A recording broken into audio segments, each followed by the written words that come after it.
Please give a warm welcome to the hosts of Alternate Ending. Hello and welcome to Alternate Ending Behind the Scenes, not beside the scenes. That doesn't make any sense. I'm Mandy Albert. Good to start things off on a light note. And I am so excited to be here right now with Peter Macon, Chad Coleman, and Mark Jackson, who are some of the stars of the Orville New Horizons. Gentlemen, how are you doing today? Fantastic. Good. Wonderful.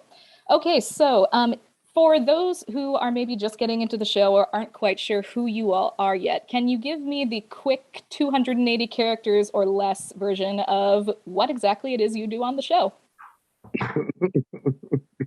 Well, I'm Klyden. I play a Macon, and it's a all-male species that can have babies. I have a mate, Bortus. I have a child, Topa. So we are a family unit on the ship, and I'm a fierce parent. And that is not a complicated family dynamic at all. Oh no, not at all. Not at all. I am Lieutenant Commander Bortus, which would make me, I think, the third in command on the ship. And usually they'd leave me on the ship quite often. Like when it's time for a field trip, I have to stay and run the ship a lot of times. It doesn't mean that I don't find myself into some very intense shenanigans, trying to navigate and negotiate the Macon cultural experience with my mate Klyden and our child on board a science vessel in a Union Starfleet with aliens and different races of beings. And I think I'm really funny, but I don't know that everybody gets my sense of humor. So. He really thinks he's funny, doesn't he? Modesty is lost on me sometimes. I'm Mark. I play Isaac. He is the science officer on the ship. Although I'm just wondering if I did end up being science officer at the end of season 2, because after all I did. But I think I still am. I certainly am at the beginning of season 3. So yeah, he's an artificial life form. He's a Kalon. I froze. I don't know what you're talking about. You haven't frozen. No. You were still moving. You did. I did. Go on. I didn't get that. For me, you are all still moving. I'll just be quiet. Good. You're all that matters, Mandy. Don't listen to me. Yeah, and he's he's a very logical creature and responds accordingly to his environment. Fair enough. That is a wonderfully cryptic Isaac-style response. Also, I can't say much. Honestly, it's quite weird. He's such he's unemotional. So everything he does is logical to him. So there's not much to go on, I'm afraid. So sometimes, very much like Dr. Claire Finn, I do wonder how unemotional he really is. And so one of the things, I was really excited to get all three of you in a room together because the three of you have a couple of things in common. You play probably the most alien members of the main and main supporting cast. And also all three of you have very extensive theater backgrounds. And to me, this does not feel like a coincidence. So I was wondering if you could tell us a little bit about how your theatrical training and your theatrical experience has kind of influenced your creation of these characters. How has that come in handy, or even perhaps if it has gotten in your way sometimes? So how have you created these wonderful characters, pretty much? I mean, I'm just going to drill down because I know we don't have that much time. So for me, the approach was always to treat it like Shakespeare and play it straight. Don't play for any type of laugh. And that training and playing it straight. There are a lot of people that don't know how to do that because they've never done classical. They don't even know who Shakespeare is. A lot of actors in LA. So that's why they have a tougher time taking on that Macon presence and cadence. So that's what it is for me. Yeah. I feel like, go ahead. No, I just agree with Chad.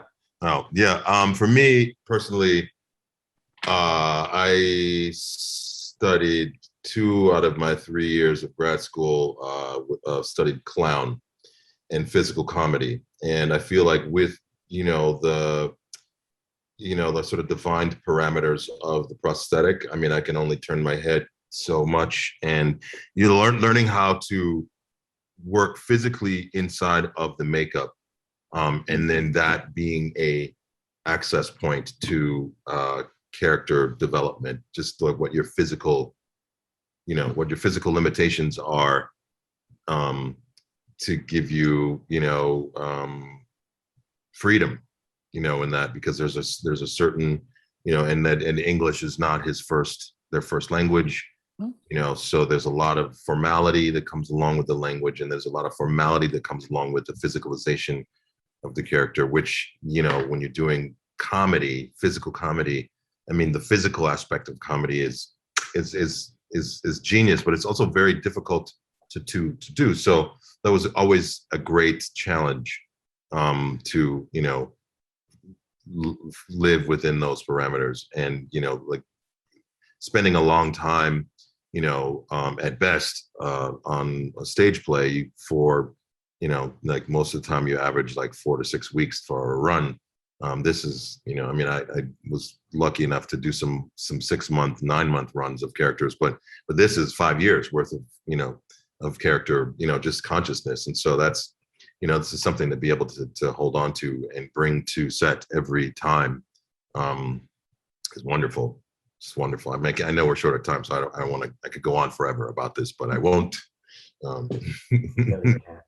If only.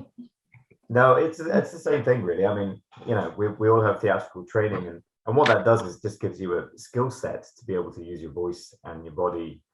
Because you have very much both the Isaac voice and the Isaac walk. Yes. When you're on the show. Yeah, which were both incredibly made up on the spot. I think actually the voice was there from the start when I did my audition. But no, I had no idea about the physicality. And of course, in season 1, the pilot, I was blind and deaf. Like, the helmet was not conducive. I couldn't see a thing. So all the walking was, kind of a spontaneous thing, really. And it's developed, because I remember looking back at season 1 and just thinking he was very wooden, which is not the right word for it. But if I say metallic, that doesn't have the same connotations. But yeah, so I made him a bit more fluid. But it's helped, I think, our theatrical training, definitely. Yeah. I just love the subtlety of it, watching you do it, just like the way you just subtly move your hand. You can move your hand just the slightest bit and something resonate. You and it's like processing information. The slightest bit, yes. Yeah. Just no overwork thing. Just real. You're very it's subtle, but it's like, wow, there it is. And we got stuff together this season. I'm just gonna say that. Ooh, I cannot wait. I discovered his hands in the second season. Really. Yeah, we got some good stuff. So. Okay, that's really exciting. So it looks like we probably have time for one more question. So I'll kind of broaden it a little bit. Everybody's first instinct, of course, is to just immediately compare the Orville to Star Trek. And that's not really what I'm interested in doing. So I'd like to hear all three of your takes on what makes the Orville unique. Who is going to love this show? And what kind of makes it its own thing? At the risk of sounding redundant and repetitive, it's the hybrid nature of the show. I think we've grown in the entertainment industry. We've grown to a point that you don't just want all of one thing or all of the other. This hybrid, this notion of being able to be funny and serious and not lose any of the weight of the show is what really turns the key for me when it comes to the show. Yeah, I mean, and we're on the backs of the Star Trek and making what we're doing have a semblance of normalcy. Like, it's somewhat normal for like a crew of people to be operating a spaceship and engaging with other, uncharted space and things like that. But like, with what makes our show different, exactly what Chad is on, is that, we are walking a line between comedy and drama. You know what I mean? And I feel like we are what Star Trek, you know, like there were funny episodes, but not maybe intentionally. Maybe they're funny now that you go back and look at them, or they're dated or whatever, but we're intentionally, you know, making funny in the middle of despair, or in the middle of, you know, comedy in the middle of drama, which makes it that much more interesting, which I think is what people are having to deal with, you know, today, just given the fact that there's so much tragedy in the world, and there's so much good in the world too. But it's like trying to navigate those two spaces is what makes us unique for any show, I think, not just like a science fiction show. And even in just what I've seen, I've already been through so many emotions myself. Unfortunately, that is all the time that I have with you gentlemen, but I cannot wait to see the rest of the show.